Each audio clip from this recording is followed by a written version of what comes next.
Hello, welcome to another O&DR Modurol video. This is video MT15 and our series of XK8 videos detailing how we converted our automatic Jaguar XK8 to manual. And in this video, I wanted to put something together for all those people who've contacted us about the pedal boxes, to give you some feedback as to why I haven't sent anything out just yet. I've got a few issues. I'd like to share those and obviously let you know where we are with the pedal box design.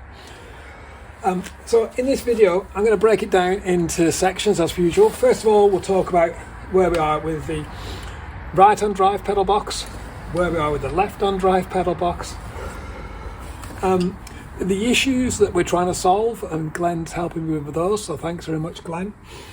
The idea of interchangeable pedal feet, which you spoke about in the last video. And then finally, I'd like to talk about the contents of the kit, what's included, what's not, what we maybe send you, what you need to send back. Just some ideas before I put together some sort of value to the kit. Anyway, hope you find it interesting.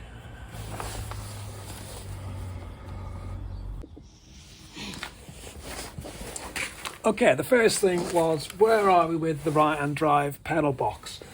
Well, obviously my car's right-hand drive, and this was, I've been working on this for the most time, and it's pretty much 90% there. I'm happy with the pedal. I've bent the existing brake pedal. I've got my feet on. There are some issues I need to resolve, but I've got the same issues on the left-hand drive pedal box, and I'll cover that in a moment. So let's move on to the left-hand drive.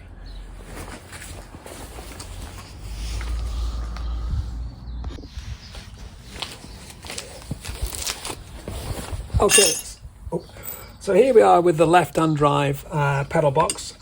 The actual clutch pedal I'm quite happy with. I've supplied one to Glenn in the US. He's reasonably happy with it. But Glenn already had his own brake pedal modified with his kit that he'd come across. So the big issue I've got at the moment is I've never bent a left-hand drive brake pedal. And it's a little bit more complicated than the right-hand drive. You need to put two bends in it, or at least possibly one with a diagonal connection to the pedal.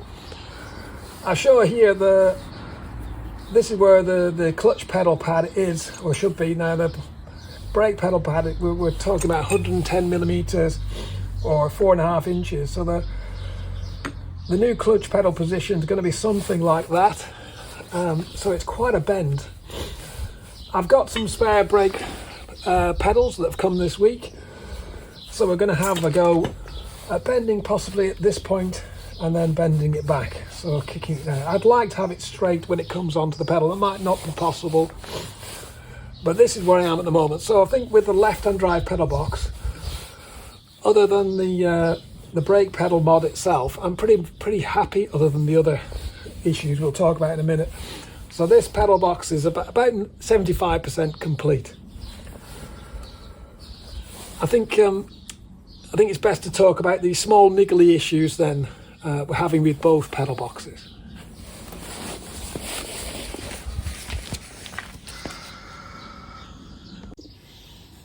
Okay, now we'll talk about these niggles. So the first one is really the idea of fitting a return spring. You can see it here. This is basically what one looks like. It's a standard Jaguar return spring. I was debating whether that was actually necessary, because the standard cylinder has a return spring in it, the cylinder I'm using, but I think it's best to have that added just in case. Now the problem I've needed to modify the pedal ever so slightly because it binds in the bracket, and I've had to add another locking position for the other side of the spring. So I'd like to solve them a bit nicer than this sort of setup, modifying the pedal and whatever. So I need to look at that. And obviously on the right-hand drive pedal, I don't know if you can see here, the return spring can be fitted fairly easily. That's what you're looking at. You can see it fits on without an issue. I've had to recess this part of the pedal because it binds, and we need to hold this part back to make it work. The problem comes with I've developed this left-hand drive bracket, but unfortunately I can't get the spring on, so I'm going to have to modify this or work out what I'm going to do with the return spring on left-hand drive pedals. The next issue was the cylinder sealing. I don't know whether you can see here, but we've made a big hole in the pedal box for the link for the cylinder to go through. Obviously, that's not great. So we need to find some way of actually sealing it. I've got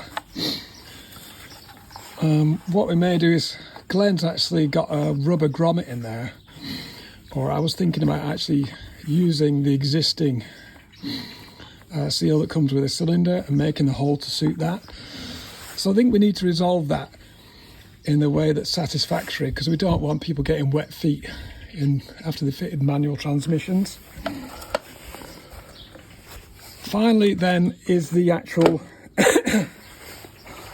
sealing of the whole pedal box to the bulkhead.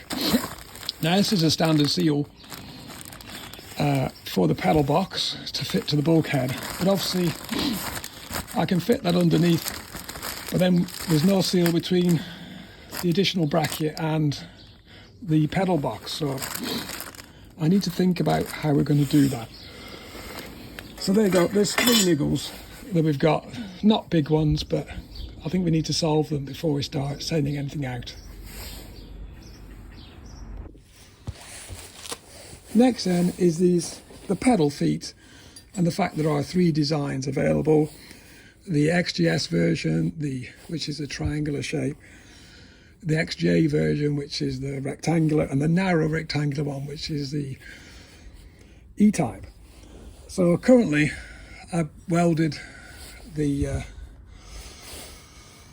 pad onto the brake pedal we've made, but I was thinking about the idea of, what if I'm not happy with that, but I'm fitting a pedal box? I don't really want to have to take it out. So I've been working on this idea of having the pedal feet detachable, and then you can pick any one from 3. So once I've fitted my pedal box and say I'm not happy with this rectangular pedal, which is what I'm currently looking to fit, I just unbolt it and fit a narrow one. I haven't put the holes in yet to the brake pedal, but you can see the idea, 2 bolts and it's fitted. I think I can make that work for the clutch pedal. However, I've got a bit of a problem with the brake pedals. It'd be ideal if I could do that for that as well. They're quite a bit thicker, so I'm not sure whether I can machine these down or make these slightly wider pitch and then have the brake pedal interchangeable as well. So I think that might be a nice little mod, and I could probably make these with aluminium fronts, so you have like the R Performance brake pedal pads.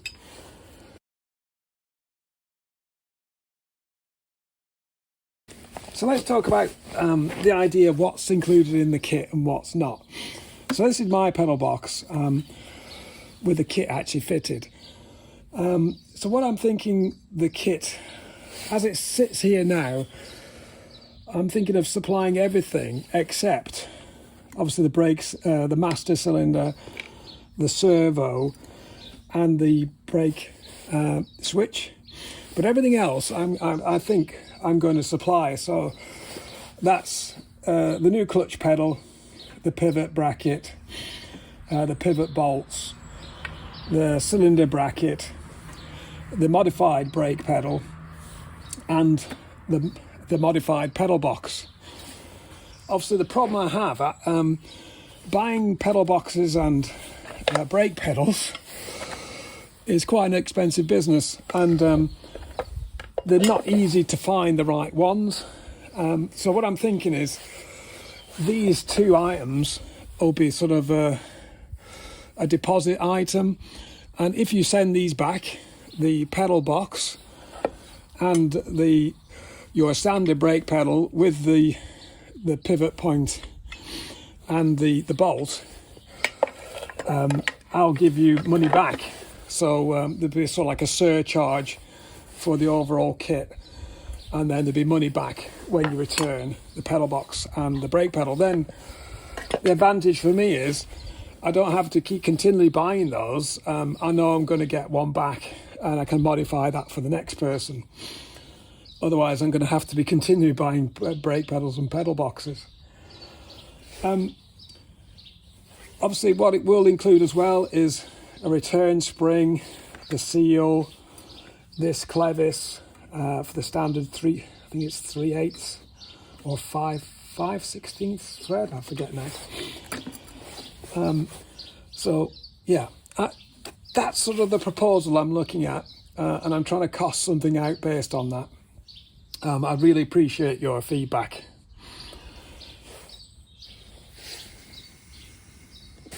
So what I'm thinking, the overall idea then is, I send you a kit, or you receive a kit, and the kit is already been built up. It's already sort of been mated together. You're not going to have any problems with the bolts going in, and basically you attach your servo, you attach your brake sensor and your clutch master cylinder, and you're away to go. And then you send me back the pedal box and the brake pedal. That way, I know the servo is your standard servo. The master brake cylinder is the same, and everything that needed to be modified, I've already modified it and tested it on a bench here. So that way, I think it should work. You should get something that works. Please let us know what you think. Much appreciated.